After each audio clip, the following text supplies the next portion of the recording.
என்னை கண்டு கண்ணீரை துடைத்தவாறு, காலமெல்லாம் கண்மணி போல கரம் பிடித்து காத்தவாறு, கலங்கி நின்ற என்னை கண்டு கண்ணீரை துடைத்தவாறு, காலமெல்லாம் கண்மணி போல கரம் பிடித்து காத்தவாறே.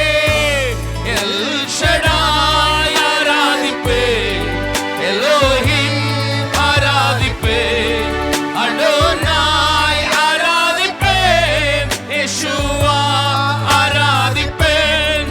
எல் ஷடாய் ஆராதிப்பேன், எலோஹிம் ஆராதிப்பேன், அடோனாய் ஆராதிப்பேன், யெஷுவா ஆராதிப்பேன். மரணத்தின் பாதைகளில் மனம் தளர்ந்து நின்ற என்னை மருத்துவராய் நீரே வந்து மறுவாழ்வு தந்தீரையா. மரணத்தின் பாதைகளில் மனம் தளர்ந்து நின்ற என்னை மருத்துவராய் நீரே வந்து மறுவாழ்வு தந்தீரையா. எல் ஷடாய் ஆராதிப்பேன், எலோஹிம் ஆராதிப்பேன், அடோனாய் ஆராதிப்பேன், யெஷுவா ஆராதிப்பேன். எல் ஷடாய் ஆராதிப்பேன், எலோஹிம் ஆராதிப்பேன், அடோனாய் ஆராதிப்பேன், யெஷுவா ஆராதிப்பேன். உம்மை போல யாருண்டு, நன்மை செய்ய நீருண்டு, உம்மை தானே நம்புவேன் என் தேவா. உம்மை போல யாருண்டு, நன்மை செய்ய நீருண்டு, உம்மை தானே நம்புவேன் என் தேவா.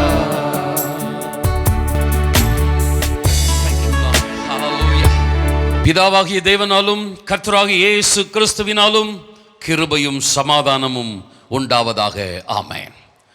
நம்முடைய திருச்சபையில் வருடத்திற்கு 3-4 வாரங்களிலே கர்த்தருடைய வருகைக்கு சபையை ஆயத்தப்படுத்த வேண்டும் என்கிற செய்தியை நாம் கொடுத்து கொண்டு வருகிறோம். கர்த்தர் கொடுத்த ஒரு பாரம், திருச்சபை மக்களை நீ வருகைக்கு ஆயத்தப்படுத்த வேண்டும் என்று. ஆதலால் வாக்குத்தத்த செய்திகளை மாத்திரம் கொடுத்து கொண்டிராமல், எப்பொழுதெல்லாம் 5வது வாரம் வருகிறதோ அல்லது ஒரு சில மாதங்களில் கர்த்தர் சொல்லுகிறாரோ அந்த நாட்களில் இந்த வருகை குறித்த செய்தியை கொடுப்பது வழக்கம். கர்த்தருக்கு ஸ்தோத்திரம். இப்பொழுதும் ஒரு கடினமான சூழ்நிலை செய்திகளை நாம் கேள்விப்பட்டு கொண்டே இருக்கிறோம். மியான்மர், தாய்லாந்து பகுதியில் ஏற்பட்டு இருக்கிற கடுமையான பூகம்பம். ஜெபித்துக் கொள்ளுங்கள். வருகிற செய்தி இத்தனை பேர் மரணித்திருக்கிறார்கள் என்கிற செய்தி மிக குறைவான தொகை. 1000 கணக்கில் மரித்திருக்கிறார்கள் என்று பொதுவாக ஒரு கருத்து சொல்லப்படுகிறது. பயங்கரமான ஒரு நிலநடுக்கம், பேரழிவு, மரணம். எங்கு பார்த்தாலும் பூமி அதிர்ச்சிகள், இயற்கை பேரழிவுகள், ஆபத்துகள். இவைகளெல்லாம் நமக்கு சொல்லுகிற செய்தி கர்த்தருடைய வருகை வெகு சமீபம். இந்த வருகையை குறித்து நாம் சொல்லிக்கொண்டே இருக்கிறோம், ஆண்டவர் சீக்கிரமாய் வரப்போகிறார் என்று. நீங்கள் நினைத்து கொண்டிருக்கிறீர்கள், பாஸ்டர் 2-3 வருஷம் பிரசங்கி பண்ணி கொண்டிருக்கிறாரே, இன்னும் வரவில்லை என்று. ஆனால் வேதத்தில் முதல் நூற்றாண்டில் இருந்தே அப்போஸ்தலர்கள் பிரசங்கிக்க ஆரம்பித்து விட்டார்கள், இயேசு சீக்கிரம் வரப்போகிறார் என்று.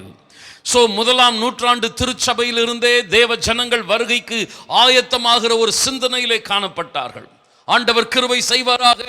நம்முடைய சபை வாக்குத்தத்த வசனத்தில் மாத்திரம் பழகாமல் கர்த்தருடைய வருகைக்கு நாம் ஆயத்தமாக இருக்க வேண்டும் என்கிற சிந்தனையிலும் பழக, நம்முடைய மனதில் பதிய ஆண்டவர் கிருபை தருவாராக. சத்தமா ஆமென் சொல்ல கேட்கிறேன். ஆமோஸ் 4:12. ஆகையால் இஸ்ரவேலே, இந்த பிரகாரமாக உனக்கு செய்வேன். இஸ்ரவேலே, நான் இப்படி உனக்கு செய்ய போகிறபடியினால் உன் தேவனை சந்திக்கும்படி ஆயத்தப்படு. இந்த வசனத்தின் கடைசி பகுதி சொல்லுகிறது, உன் தேவனை சந்திக்கும்படி நீ ஆயத்தப்படு. அன்பான சகோதரனே, சகோதரியே, நாம் ஒவ்வொருவரும் ஒரு நாள் தேவனை சந்திக்க வேண்டும். முகமுகமாய் நேருக்கு நேர் அவரை நாம் பார்க்க வேண்டும். பார்க்கக்கூடிய சூழ்நிலையை கர்த்தர் ஏற்படுத்தி வைத்திருக்கிறார். நாம் ஆராதிக்கும் பொழுது, ஜெபிக்கும் பொழுது தேவனுடைய சபையிலே அவருடைய பிரசன்னத்தை உணர்கிறோம். முகமுகமாய் அவரை பார்ப்பதில்லை, அவரை தரிசிப்பதில்லை, அவருடைய சமூகத்தை உணர்கிறோம். கடந்த வாரம் நாம் பார்த்தது போல ஒரு அந்த மகிமையின் மேகம், தேவனது பிரசன்னம், பாதுகாப்பு, ஐக்கியம், இப்படிப்பட்ட அந்த பிரசன்னத்தை நம்ம ஆராதனை நேரத்தில், ஜெப நேரத்தில் நம்மால உணர முடிகிறது. ஆண்டவர் சொல்லுகிறார், 2 பேர் 3 பேர் கூடியிருக்கிறவர்கள் நடுவிலே நான் கடந்து வருகிறேன். அவர் நம் மத்தியில் இருக்கிறார் என்பதை நாம் விசுவாசிக்கிறோம். நாம் ஜெபம் பண்ணும் பொழுது, நாம் ஆராதிக்கும் பொழுது ஆண்டவர் நம் மத்தியில் உலாவிக் கொண்டிருக்கிறார் என்று நம்புகிறோம். அவரது பிரசன்னம், அவருடைய சமூகம் அதை நமக்கு உணர்த்துகிறது. ஆனால் தேவனை நாம் முகமுகமாய் பார்ப்பதில்லை. ஒரு நாள் வரப்போகிறது, நாம் நேருக்கு நேர் தேவனை சந்திக்க போகிறோம், முகமுகமாய் அவரை தரிசிக்க போகிறோம். ஆனால் சந்திக்கிற அந்த சூழ்நிலைக்கு வேதம் நமக்கு ஒரு எச்சரிப்பை கொடுக்கிறது. உன் தேவனை சந்திக்கும்படி நீ ஆயத்தப்படு. ஒரு ஆயத்தம் அவசியம். மனிதனை சந்திப்பது போல தேவனை சந்தித்து விட முடியாது. மனிதனை சர்வ சாதாரணமாக நாம் போய் சந்திக்கிறோம். ஆனால் தேவனை சந்திப்பதற்கு வேதம் சொல்லுகிறது, ஆயத்தம் தேவை. உன் தேவனை சந்திக்கும்படி நீ ஆயத்தப்படு. கவனிக்க நான் அன்போடு கூட கேட்கிறேன், கர்த்தர் நம்மோடு கூட இடைபடுவாராக. அன்பு சகோதரனே, சகோதரியே, மனிதர்களை கூட சிலரை சந்திப்பதற்கு நம்ம சர்வசாதாரணமா போயிடுறது கிடையாது. சில மனிதர்கள் மரியாதைக்குரியவர்கள், கனத்திற்குரியவர்கள், அவர்களை சந்திப்பதற்கு நாம் சில ஆயத்தங்களை செய்கிறோம். எப்பா, அவரை பார்க்கறதுக்கு நம்ம சாதாரணமாக போயிடக்கூடாதுப்பா, நம்ம அதுக்கு தகுந்த மாதிரி போகணும், ஆயத்தம் செய்கிறோம். மனுஷனை பார்க்கறதுக்கு, இந்த மனுஷனை படைச்சதே கர்த்தர் தான். மனிதனை பார்ப்பதற்கு இத்தனை ஆயத்தம் என்றால், இப்படிப்பட்ட மனுக்குலத்தை படைத்த தேவனை சந்திப்பதற்கு நாம் எத்தனை ஆயத்தம் உடையவர்களாக இருக்க வேண்டும். எத்தனை பேர் ஆமென் சொல்றீங்க? பிரதர் அண்ட் சிஸ்டர், நம்முடைய தேவன் பயபக்திக்குரியவர். அவரை சந்திப்பதற்கு ஆயத்தம் தேவை. இங்கே சொல்லப்பட்டிருக்கிற ஆயத்தம் என்பது பயம், நடுக்கம், அவருக்குரிய கனத்தை கொடுக்கிற ஒரு அர்ப்பணிப்பு. உன் தேவனை சந்திக்கும்படி நீ ஆயத்தப்படு. தேவனை சந்திப்பதற்கு பல வசனங்கள் வேதத்திலே உண்டு. எபிரேயர்களை நாம் பார்க்கிறோம், பரிசுத்தம் இல்லாமல் ஒருவரும் தேவனை என்ன செய்ய முடியாது? தரிசிக்க முடியாது, சந்திக்க முடியாது. தேவனை ஒருவர் சந்திக்க வேண்டும் என்றால், தேவனோடு கூட முகமுகமாய் பார்க்க வேண்டும் என்றால், பரிசுத்தம் இல்லாமல் நாம் அவரை சந்திக்க முடியாது. லேவியராமத்தில் ஆண்டவர் சொல்லுகிறார், நீங்கள் என்னுடையவர்களாய் இருக்கும்படி உங்களை நான் மற்ற ஜனத்தை விட்டு பிரித்தெடுத்தேன். நான் பரிசுத்தர், ஆகையால் நீங்களும் எனக்கேற்ற பரிசுத்தராக இருங்கள். ஆண்டவர் நம்மளை பிரித்து எடுத்து சபையில் கொண்டு வந்து வச்சிருக்கிறார்.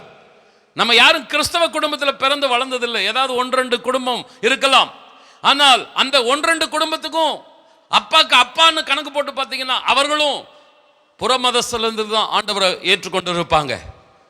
நம்ம யாவரும் ஆண்டவர் வேறு பிரித்தார், சபைக்குள்ள கொண்டு வந்து நாட்டி வைத்திருக்கிறார். உலக பிரகாரமான ஆசீர்வாதங்களை கொடுப்பதற்காக மாத்திரம் அல்ல.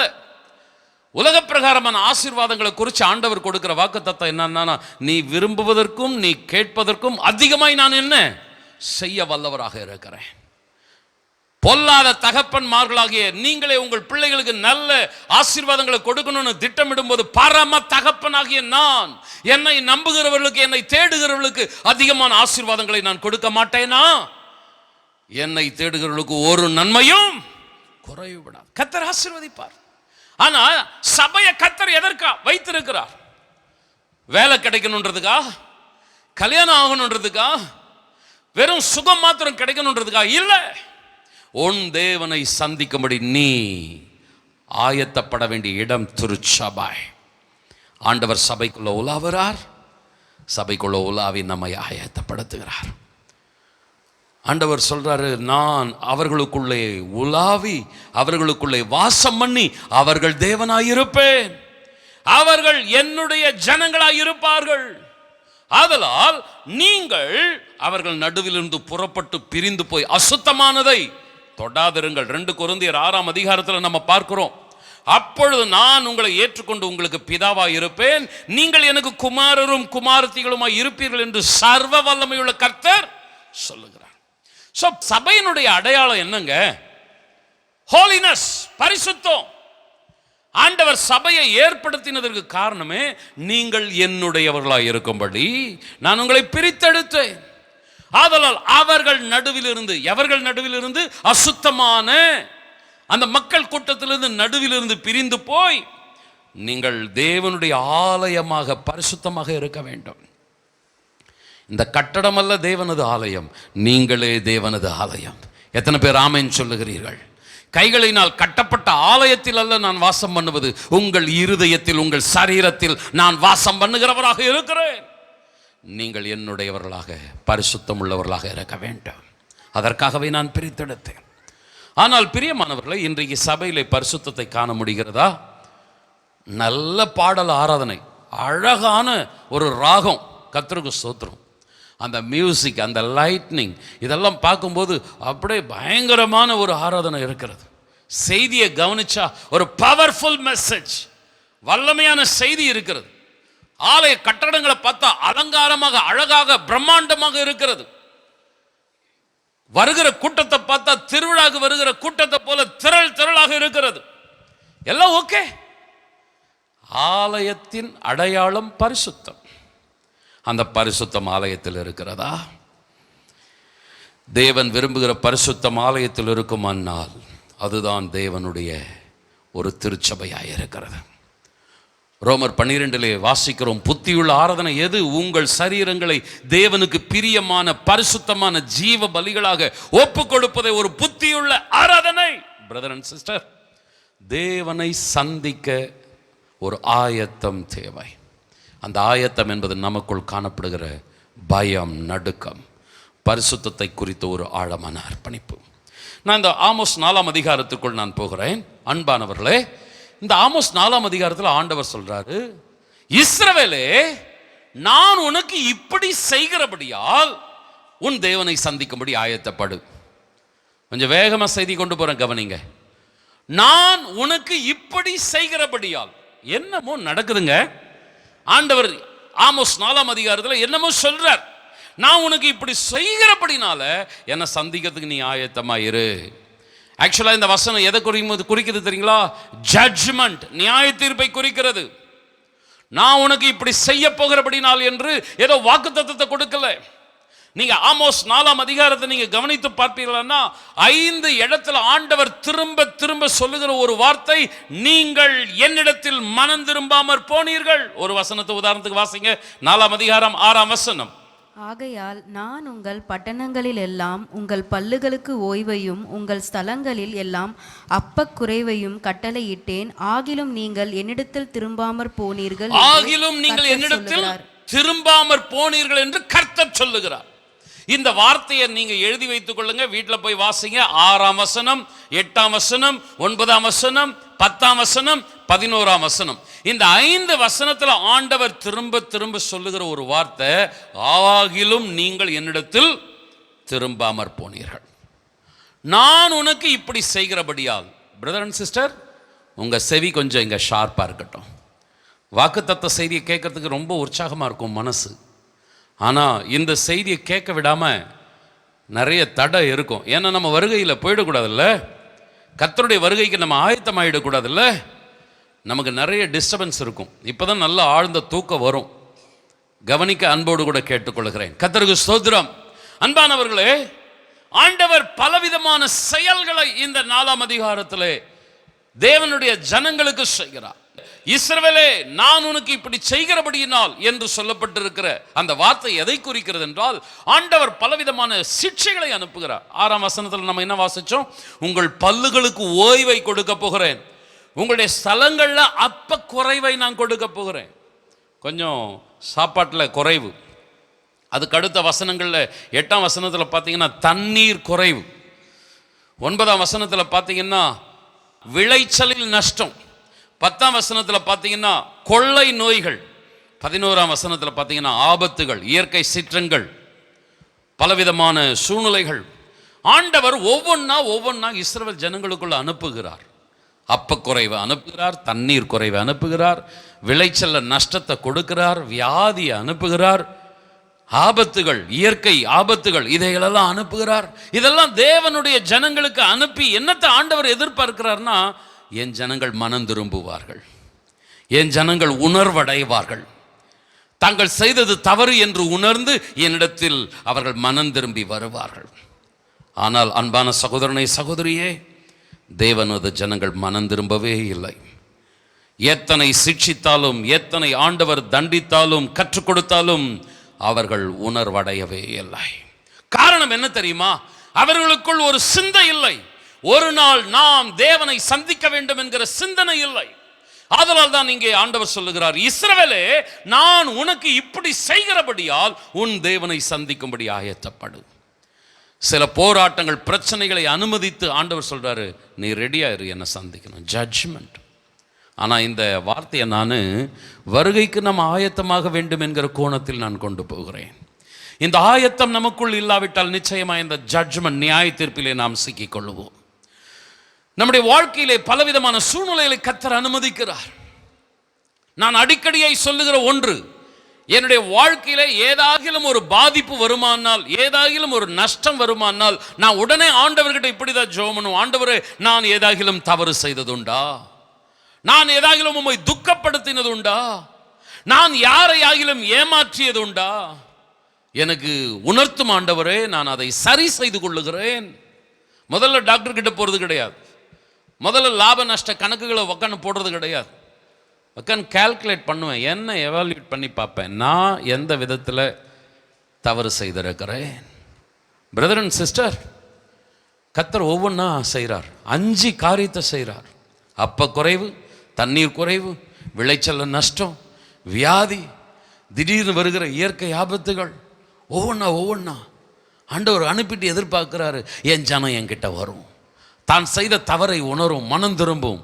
ஆனால் ஆண்டவர் கடைசியில் சொல்றார், ஆகிலும் நீங்கள் மனம் திரும்பாமற் போனீர்கள்.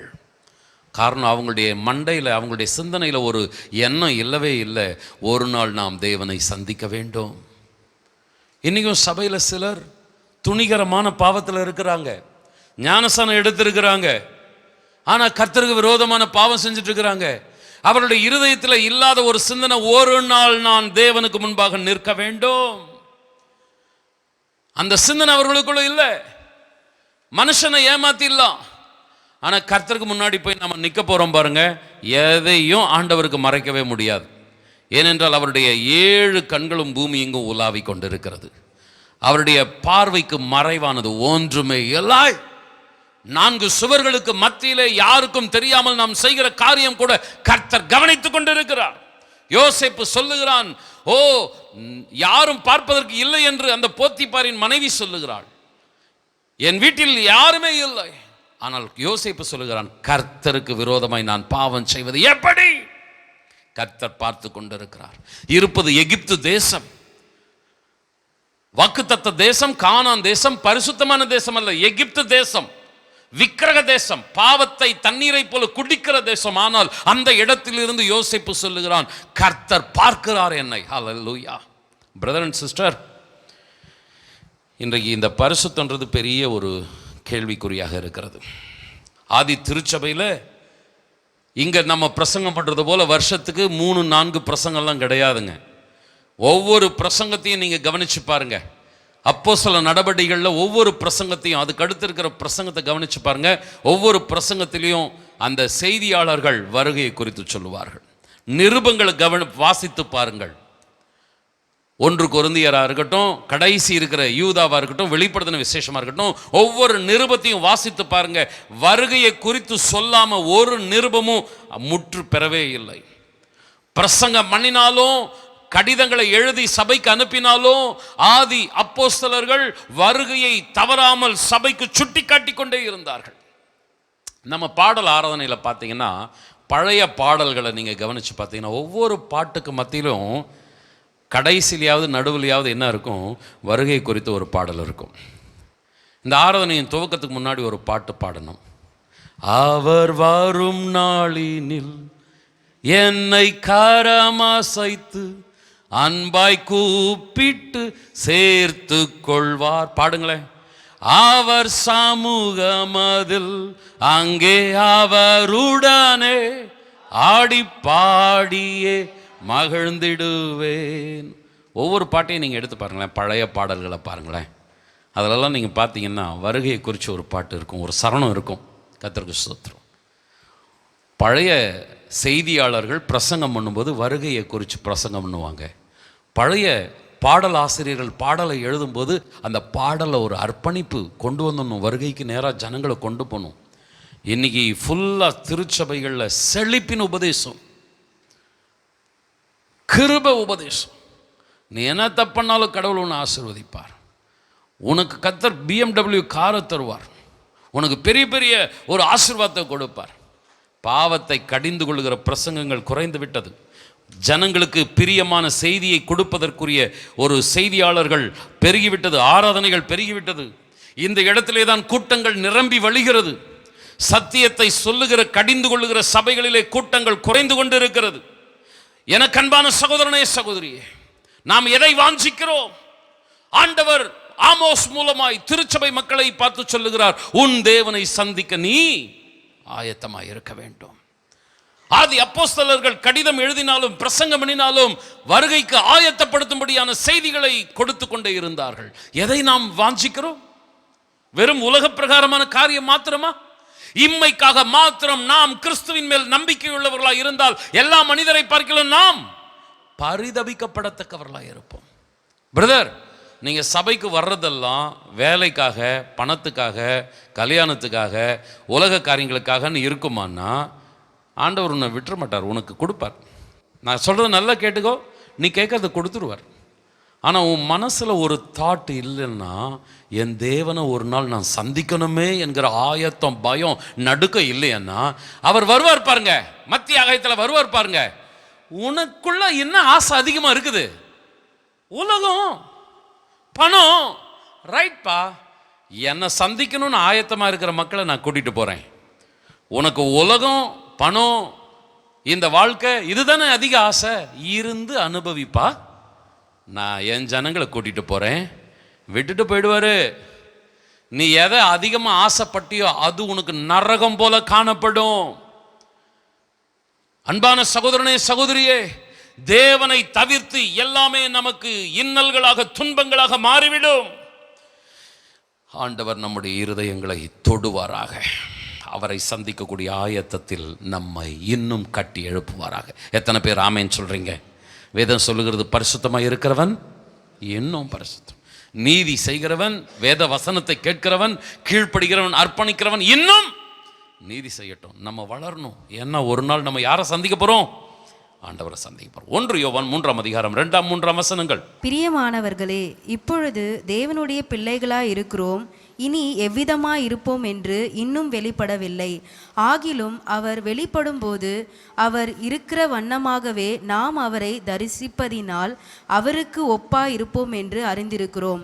அவர் மேல் இப்படிப்பட்ட நம்பிக்கை வைத்திருக்கிறவன் எவனும் அவர் சுத்தமுள்ளவராய் இருக்கிறது போல தன்னையும் சுத்திகரித்து கொள்ளுகிறான். அன்பானவர்களே, இந்த ஆதி திருச்சபையில் எழுதப்பட்ட பிரசங்கங்கள், சொல்லப்பட்ட பிரசங்கங்கள், எழுதப்பட்ட நிருபங்கள், நீங்க ஒரு உதாரணத்துக்கு தான் இந்த 1 யோவான் எடுக்கிறேன். நீங்க அப்போஸ்தலனாகிய யோவான், அப்போஸ்தலனாகிய பேதுரு, அப்போஸ்தலனாகிய பவுல் எழுதின நிருபங்கள், செய்த பிரசங்கங்கள் எல்லாத்தையும் கவனிச்சு பார்த்தீங்கன்னா இந்த வசனத்தின் அடிப்படையில் இருக்கும். இப்போ யோவான் என்ன சொல்றாரு பாருங்க, சபையை பார்த்து சொல்றாரு, இனி நம்ம எப்படி, இப்போ நம்ம தேவனுடைய பிள்ளையா இருக்கிறோம், வருகைக்கு பின்னாடி நம்ம எப்படி இருப்போம்னு சரியா வெளிப்படல. ஆனாலும் அவர் வெளிப்படும் போது, அதாவது நாம் அவரை சந்திக்கும் போது அவர் எப்படி இருக்கிறாரோ அதே போல நாமும் இருப்போம். சபை எப்படி டியூன் பண்றார் பார்த்தீங்களா? விசுவாச மக்களை எப்படி டியூன் பண்றார் பார்த்தீங்களா? வாக்குத்தத்தத்தை மாத்திரமா யோவான் கொடுத்துட்டு இருந்தார். இந்த யோவான் இயேசுவின் மார்பில் ஆசையா சாய்ந்த ஒரு சீஷன். சபையை ரெடி பண்றாரு.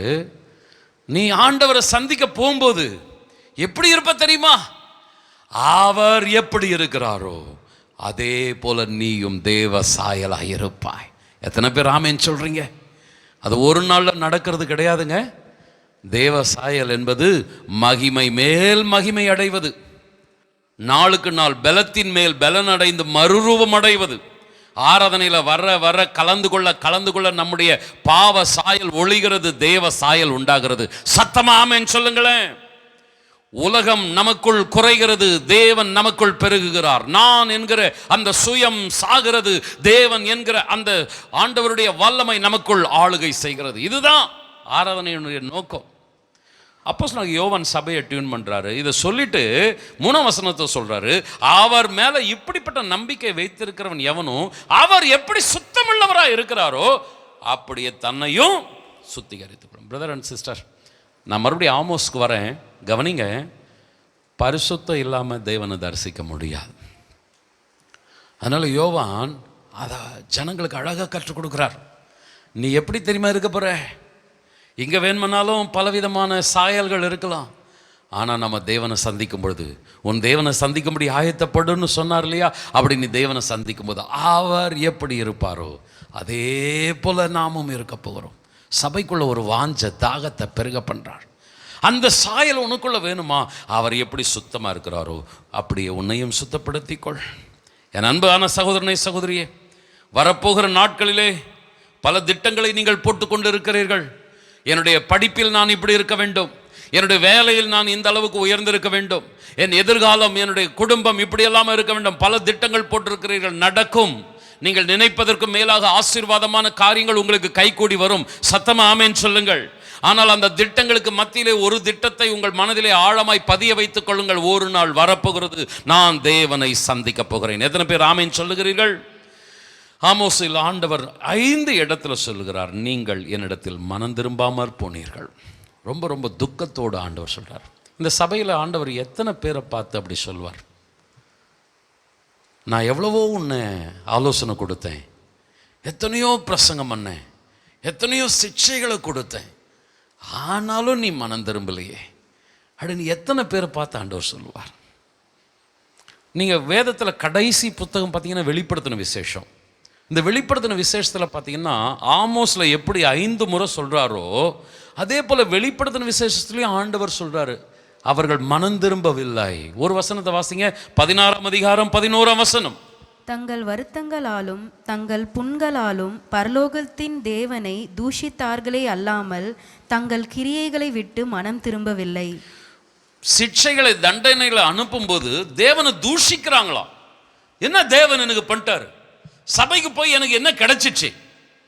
சபையை குற்றப்படுத்துறாங்க, தேவனை தூஷிக்கிறாங்க. ஆனாலும் தங்கள் கிரியைகளை விட்டு அவர்கள் என்ன செய்யவில்லை? மனம் திரும்பவில்லை. பிரதர் அண்ட் சிஸ்டர், சில காரியங்களை ஆண்டவர் நம்முடைய வாழ்க்கையில் அனுமதிக்கிறாரா? என்ன உட்பட சொல்றேன், நம்ம மனம் திரும்பணும். மனம் திரும்புதலின் பிரசங்கம் ஏதோ சபைக்கு வெளியே நடமாடிட்டு இருக்கிறாங்களே அவங்களுக்கு நினைச்சிட்டு இருக்கிறீங்களா?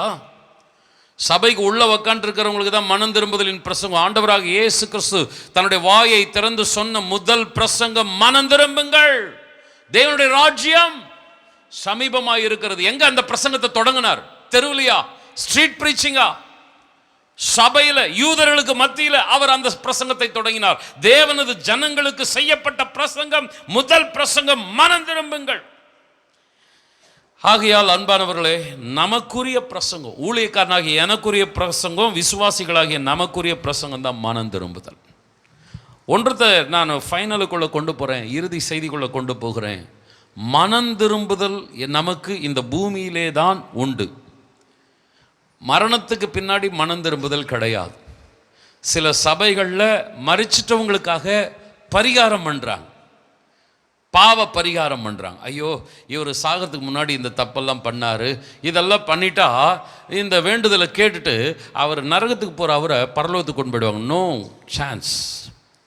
மனம் திரும்புதல் என்பது கண்ணை மூடுறதுக்கு முன்னாடி வரைக்கும் தான். உங்கள் மேலே என் மேலே அன்பு வைக்கிற ஆண்டவர், கொஞ்சம் ஆமேன்னு சொல்லுங்களேன், ஒன்று வருகைக்கு முன்பாக அல்லது மரணத்திற்கு முன்பாக எப்படியாவது நம்மளை மனம் திரும்ப வைத்து விடுவாராக. சத்தமாக ஆமேன்னு சொல்லுங்க. 100% நீங்களும் நானும் பர்ஃபெக்ட் கிடையாது. எதில் கர்த்தர் நம்மளை டியூன் பண்ணணுமோ கண்ணை மூடுறதுக்கு முன்னாடி டியூன் பண்ணுவாராக. சத்தமாக ஆமேன்னு சொல்லுங்களேன்.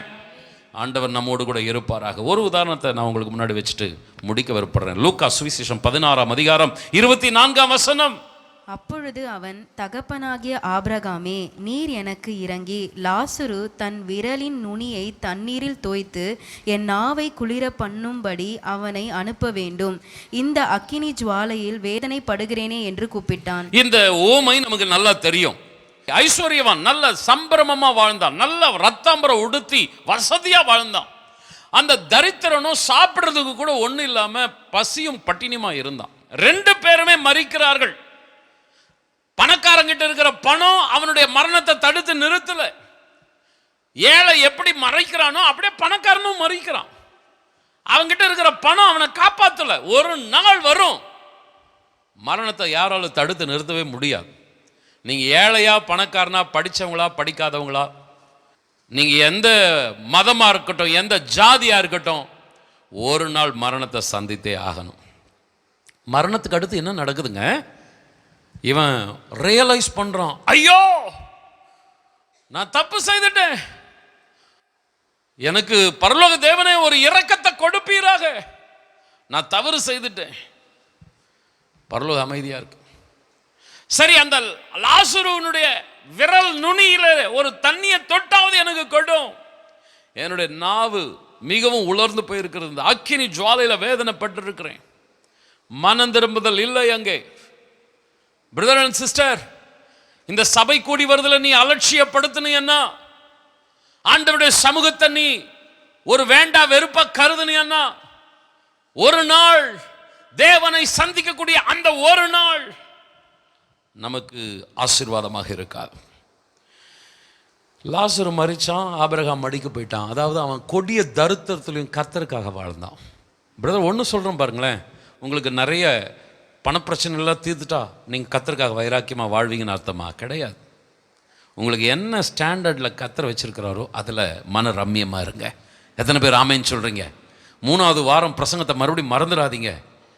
ரொம்ப ரொம்ப ஆசைப்பட்டீங்கன்னா அநியாயம் செய்ய ஆரம்பிச்சிருவீங்க. ஏசாவின் புத்திரருக்கு கொடுத்ததை, மோவாபின் புத்திரருக்கு கொடுத்ததை, அம்மோன் புத்திரருக்கு கொடுத்ததை நீங்கள் தூக்கிடுவீங்க, ஏமாத்திடுவீங்க.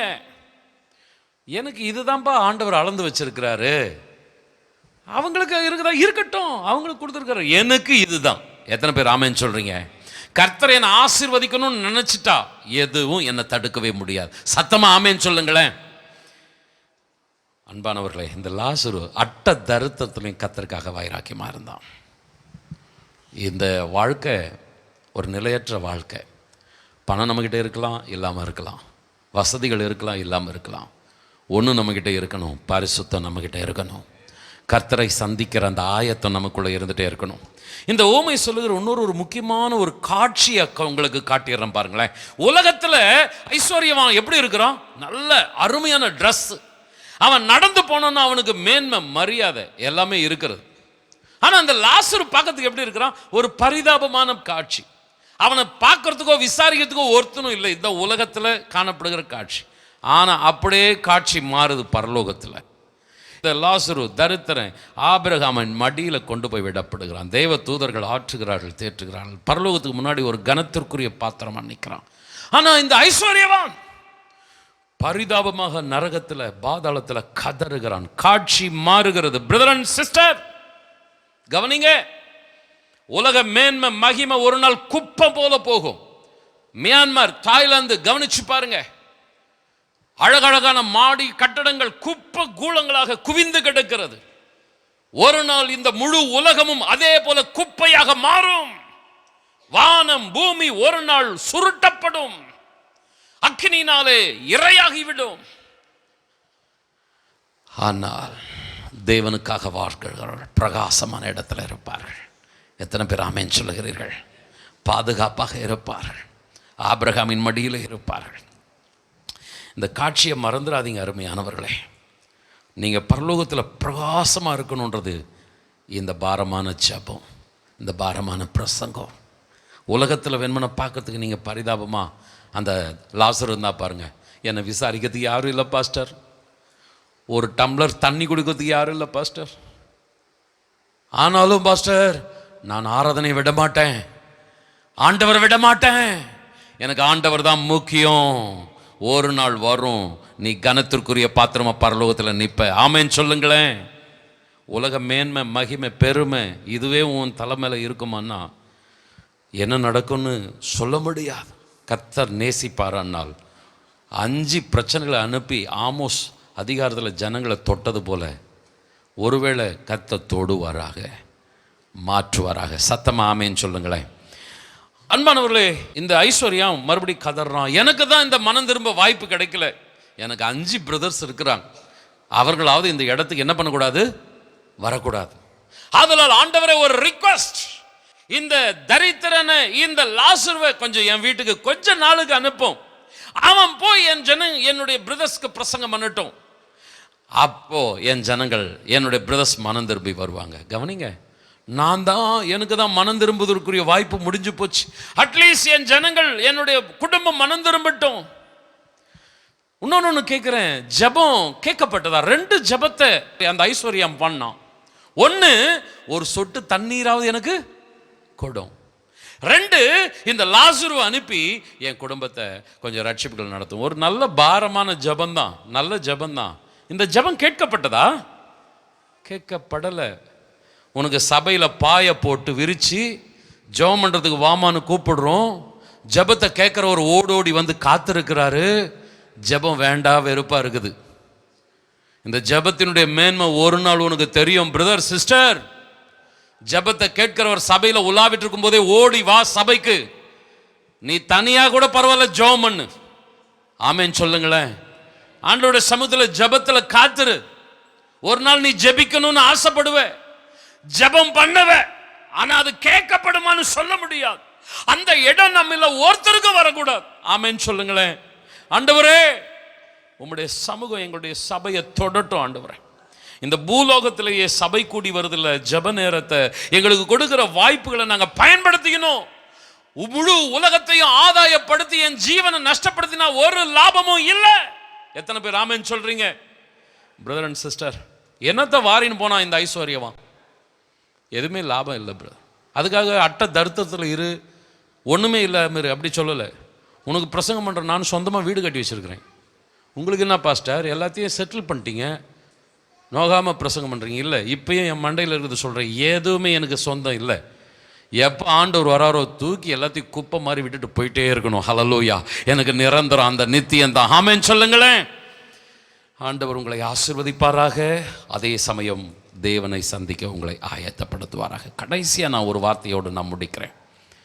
உங்களை சந்திக்க ஆயத்தப்படுன்னு சொல்ற ஆண்டவர் அமைதியாக இருக்கிறாரா?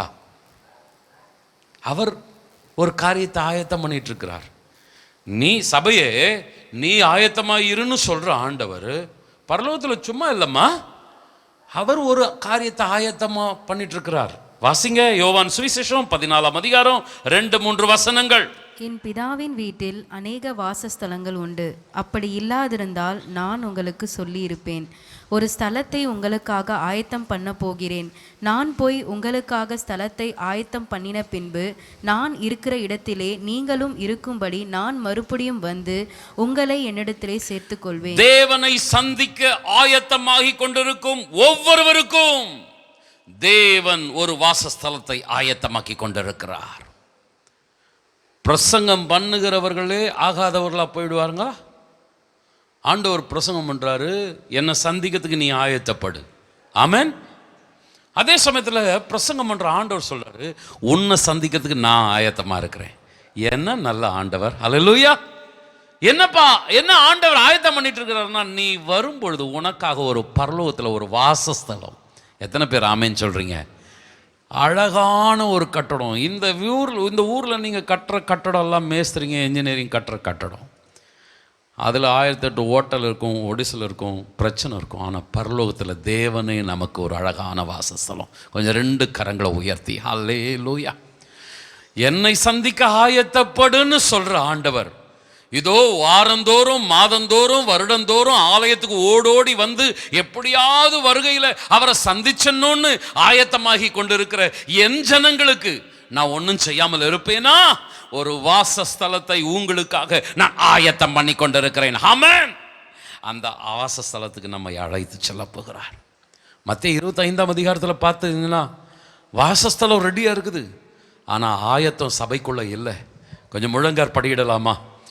சபையில் 5 கன்னிகைகள் ஆயத்தமா இருக்கிறாங்க, 5 கன்னிகைகள் ஆயத்தமா இல்லை.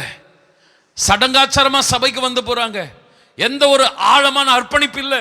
ஆனா ஆண்டவரே, இந்த சபை அப்படி விட்டுறாதரும். கொஞ்சம் 2 கரங்களை உயர்த்தி ஆண்டவரே, ஆமோஸ் மூலமா சபையை எச்சரித்த தேவனே, பவுல் அப்போஸ்தலன் மூலமா, யோவான் ஆண்டவரே மூலமா, ஆண்டவரே கர்த்தாவே சபையை தட்டி கொடுத்து உற்சாகப்படுத்தின ஆண்டவரே, இந்த திருச்சபையை விட்டுடாதரும், ஒவ்வொரு குடும்பத்தை விட்டுடாதரும், ஒவ்வொரு குடும்பத்தில் இருக்கிற அங்கத்தினர்களை விட்டுடாதரும் ஆண்டவரே. அப்பா அந்த ஆண்டவரே லாசரு உலகம்தான், அந்த ஐஸ்வர்யவான் உலகம்தான் பெருசு, பணம் தான் பெருசுன்னு நினைச்சிட்டு இருந்தான். ஆண்டவரே கர்த்தாவே, அவன் மரிக்கிற வரைக்கும் மனம் திரும்பவே இல்லை. ஆனா அந்த கெட்ட குமாரன் அப்படிதான் இருந்தான். உலகம் பெருசு, பணம் பெருசு அப்படின்னு தான் நினைச்சிட்டு இருந்தான். ஆனா அவனுக்கு ஒரு சிக்ஷையை கொடுத்தீர், அப்ப குறைவை கொடுத்தீர், தண்ணீர் குறைவை கொடுத்தீர், விளைச்சல்ல பணத்துல நஷ்டத்தை கொடுத்தீர் ஆண்டவரே. அவனுக்கு ஒரு கடினமான சிக்ஷை அனுமதித்தீர். அவன் புத்தி தெளிந்தான். 2 கரங்களை உயர்த்தி, யார் யாரெல்லாம் ஆண்டவரே உலகம் பெருசு, ஆண்டவரே அப்பா, ஆண்டவரே இதெல்லாம் ஆண்டவரே மேன்மை பெருசு நினைக்கிறாங்களோ அவங்களுடைய புத்தி தெளியட்டும். கரங்களை தட்டி இயேசுவின் நாமத்தினால ஆண்டவரே, இந்த ஐஸ்வர்யவான கடைசி வரைக்கும் விட்டுட்டது போல ஆண்டவரே, இந்த சபையில் இருக்கிற எங்க குடும்பத்தில் இருக்கிற ஒருவரையும் விட்டாதரும். புத்தி தெளியட்டும், மனம் திரும்பட்டும். ஆகிலும் மனம் திரும்பாமலேயே நீங்க போயிட்டீங்கன்னு ஏக்கத்தோடு சொல்றது போல இங்க இருக்கிற ஒருத்தரையும் பார்த்து நீ சொல்லக்கூடாதப்பா. எங்களுடைய ஆசை நீர்தான் ஆண்டவரே. எங்களுடைய ஆண்டவரே இருதயம் மண்ணுல ஒட்டிட்டு இருக்குமானா, எங்க இருதயம் பொண்ணு மேல பையன் மேல ஒட்டிட்டு இருக்குமானா, கரங்களை உயர்த்தி எங்க இருதயத்தை திருப்போம். அந்த யோவான் திருப்புறாரு, நீங்கள் தேவனை சந்திக்கும் பொழுது தேவனை போலவே மாறுவீங்க. ஹல்லேலூயா. எங்களுடைய மனசை மாத்தும், மறுரூபப்படுத்தும். நாங்க உம்மை போல மாறணும் ஆண்டவரே. சபையில ஒவ்வொரு வாரமும் ஆண்டவரே எங்களுக்கு எத்தனையோ வாக்குத்தத்தங்களை கொடுத்துட்டு இருக்கிறீரப்பா. இதோ ஆனா ஆண்டவரே, இந்த உலகத்துல நாங்க பெற்றுக்கொள்கிற எல்லாத்தையும் நாங்க இங்கேயே விட்டுட்டு போறோம். ஒரு நாள் கர்த்தர் வரப்போகிறீர். ஆயத்தமாயிருக்கிறவர்களை அழைத்து கொண்டு போய் நீர் ஆயத்தப்படுத்தி இருக்கிற அந்த அருமையான வாசஸ்தலத்தில் அவர்களை கொண்டு போய் சேர்க்க போகிறீர். ஆண்டவரே எங்களை ஆயத்தப்படுத்தும். கொஞ்சம் முழங்கால, நேர் முழங்கால நின்று நம்ம இந்த ஒரு பாடலை பாடி நம்ம ஜெபம் பண்ண போறோம். நம்ம அவர் வருகையை எதிர்பார்க்கும் பக்தருக்கு அவர் வருகை மிக பெரும் மகிழ்ச்சி. அவர் வருகையை எதிர்பார்க்கும் பக்தருக்கு அவர் வருகை மிக பெரும் மகிழ்ச்சி. அவர் வருகையை எதிர்பாராமாந்தற்கு அவர் வருகை மிக பெரும் அதிர்ச்சி. அவர் வருகையை எதிர்பாராமாந்தற்கு அவர் வருகை மிக பெரும் அதிர்ச்சி. என் இயேசு ராஜன் வருவார், என்னில் அடக்கா தூதரோடு என்னை மீட்ட இயேசு ராஜன் என்னை ஆளவே வருவார். என்னை மீட்ட இயேசு ராஜன் என்னை ஆளவே. உலகில் நடப்பவை, உலகில் நடப்பவை எல்லாம் அவர் வருகையின் உண்மையை கூறும். உலகில் நடப்பவை எல்லாம் அவர் வருகையின் உண்மையை கூறும். அவர் வருகை மிகவும் சமீபம். அவர் வரவை சந்திக்க ஆயத்தமா. அவர் வருகை மிகவும் சமீபம். அவர் வரவை சந்திக்க ஆயத்தமா. என் இயேசு ராஜன் வருவார், என்னில் அடங்கா தூதரோடு என்னை மீட்ட இயேசு ராஜன் என்னை ஆளவே வருவார். என்னை மீட்ட இயேசு ராஜன் என்னை ஆளவே வருவார். கரங்களை நல்லா தட்டி கர்த்தரை மகிமைப்படுத்தலாமா? ஹல்லேலூயா, ஹல்லேலூயா. ஆண்டவர் இயேசு சீக்கிரமாய் வரப்போகிறார். உன் தேவனை சந்திக்க நீ ஆயத்தப்படு. ஆண்டவர் நம்மை ஆயத்தப்படுத்துவாராக. நம்முடைய குடும்பத்தை, திருச்சபையை கர்த்தர் ஆயத்தப்படுத்துவாராக. பாஸ்டர் சில்வானஸ் அவர்கள் நம்மை இறுதி ஜெபத்திலே நடத்துவார்கள். ஆண்டவரே, நீர் எங்களை ஆள வருகிறீர். ஆண்டவரே, இதோ நான் சீக்கிரமாய் வருகிறேன். என்னோடு கூட நான் உங்களுக்காக வைத்திருக்கிற பலன் வருகிறது. ஒரு அருமையான செய்தி. கண்களை மூடி ஆண்டவரே, உடைய வருகைக்கு ஆயத்தமாகிற பாக்கியத்தை தாங்க ஆண்டவரே. ஆண்டவரே, நாங்கள் ஆரம்பத்தில் கேட்டோம், ஒரு நபரை சந்திக்க எவ்வளவு ஆயத்தத்தோடு போகிறோம். ஆண்டவரே எங்களுடைய உள்ளத்தை ஆயத்தப்படுத்துங்க, என்ன ஆயத்தப்படுத்துங்க, என் குடும்பத்தை ஆயத்தப்படுத்துங்க. ஆண்டவரே, யோவான் 17ஆம் அதிகாரத்தில் பார்க்கிறோம், ஆண்டவர் மொத்த திருச்சபையை ஆயத்தப்படுத்துகிறார். ஆண்டவரே, இந்த உலகத்துல இருக்கிற எல்லா திருச்சபையும் ஆயத்தப்படுத்துகிறார். கண்களை மூடி கரங்களை உயர்த்தி, ஆண்டவரே என்னை ஆயத்தமாக்குங்க. ஆண்டவரே, பரிசுத்த பிதாவே, இந்த காலை நேரத்துக்காக நன்றி செலுத்துகிறோம். ஆண்டவரே, ஆண்டவரே, இந்த ஆண்டின் இந்த மாதத்தின் இறுதியில ஆண்டவரே நீர் எங்களை மீண்டுமாக ஆயத்தப்படுத்த உற்சாகப்படுத்தி இருக்கிறீர். ஆண்டவரே ஐயா, பரிசுத்தம் ஆண்டவரே ஆலயத்தின் அலங்காரமா இருக்குது என்று வாசிக்கிறோமே. ஆண்டவரே, இந்த சபையின் அலங்காரம், இந்த சபையின் வாலிபர்களுடைய அலங்காரம், இந்த சபையின் பெரியவர்களுடைய அலங்காரம் பரிசுத்தமா இருக்க செபிக்கிறோம். ஆண்டவரே, ஆண்டவரே மனம் திரும்புதல் இந்த சபையின் அலங்காரமா இருக்கட்டும். ஆண்டவரே ஐயா, கரை திரையற்ற வாழ்க்கை ஆண்டவரே ஸ்தோத்திரிக்கிறோம். ஆண்டவரே ஐயா, வாலிபர்கள் முதற்கொண்டு சிறுவர்கள் முதற்கொண்டு ஆண்டவரே வருகைக்கு ஆயத்தமாகிற ஆண்டவரே அந்த இருதயத்தினால கர்த்தர் நிரப்புவீராகப்பா. நாங்கள் செபிக்கிறோம். ஆண்டவரே, இந்த சபை மாத்திரம் அல்ல ஆண்டவரே, இங்க இருக்கிற வாலிபர்கள் மாத்திரம் அல்ல ஆண்டவரே ஸ்தோத்திரிக்கிறோம். ஆண்டவரே, நீர் ஆயத்தம் பண்ணி வைத்திருக்கிற எண் நிறைந்த ஆண்டவரே ஸ்தோத்திரிக்கிறோம். ஆண்டவரே பா, ஊழியர்களையும் ஆண்டவரே ஊழியங்களையும் சபைகளையும் நாங்கள் இந்த நேரத்தில் ஆசீர்வதித்து ஜெபிக்கிறோம். ஆண்டவரே, உம்முடைய வருகையை எதிர்பாரா மாந்தருக்கு ஒரு பெரிய அதிர்ச்சியை போல அல்லாப்பா, நாங்கள் உண்மை எதிர்கொண்டு வர ஒரு புத்தி உள்ள கன்னிகளை போல எதிர்கொண்டு வர கர்த்தர் உதவி செய்வீராக. இந்த வார்த்தையை பேசி நம்முடைய தாசனை தொடர்ந்து நாங்கள் ஆசீர்வதிக்கிறோம். அப்பா, உம்முடைய வல்லமை தொடர்ந்து இருக்கட்டும். ஆண்டவரே, இந்த சபையை மீண்டுமாக ஆசீர்வதிக்கிறோம். கர்த்தருடைய நாமம் மையப்படுவதாக. இயேசுவின் நாமத்தில் பிதாவே, ஆமென். என் ஆத்துமாவே கர்த்தரை ஸ்தோத்திரி, என் முழு உள்ளமே பரிசுத்த நாமத்தை ஸ்தோத்திரி. என் ஆத்துமாவே கர்த்தரை ஸ்தோத்திரி, கர்த்தர் செய்த சகல உபகாரங்களை மறவாதே. ஆமென். நம்முடைய கர்த்தராகிய இயேசு கிறிஸ்துவின் கிருபையும் பிதாவாகிய தேவனது அன்பும் பரிசுத்த ஆவியானவருடைய ஆசீர்வாதமான வழி நடத்துதலும் நம் அனைவரோடு கூட என்றென்றும் தங்கியிருப்பதாக. ஆமென். Praise the Lord. கர்த்தர் உங்களை ஆசீர்வதிப்பாராக.